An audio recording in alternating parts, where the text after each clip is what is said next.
الدنيا كلها ضيق. لو كان الأصل السلامة في الدنيا لنافست الجنة.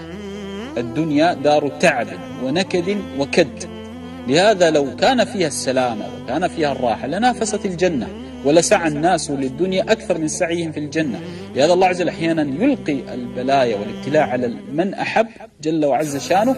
لماذا؟ حتى يقارن في نفسه نعيم الجنة. لهذا ما سميت الدنيا إلا لدناءتها، ما سمى الله عز وجل الدنيا إلا لدنو منزلتها، لهذا سماها الدنيا.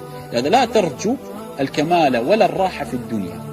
لهذا طالما أنت مؤمن فإن شاء الله لن ينقص لك حق ولن يذهب لك حق، وستحيا بإذن الله كريما. لهذا الله عز وجل ماذا قال؟ قال فمن يؤمن بربه انظر فلا يخاف بخسا ولا رهقا. ما معنى الرهقة؟ المذلة.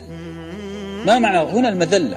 طالما أنك مؤمن بالله توحد الله وتؤوب إلى الله لن تذل بإذن الله. هذا هو الأمر. لهذا تقول ضيق في صدري، أشعر في ضيق، هذا يعتري القاصي والداني. طالما أنت حي لا راحة إلا في الجنة فقط.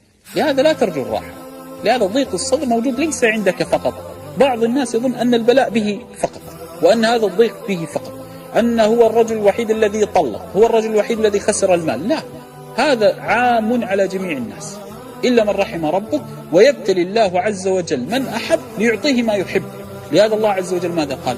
قل لن يصيبنا إلا ما كتب الله لنا. ما قال علينا، ما قال ما كتب الله علينا، قال لنا. لماذا؟ لأن حتى المصائب ستكون لصالحك يوم القيامة. لهذا لا تخف.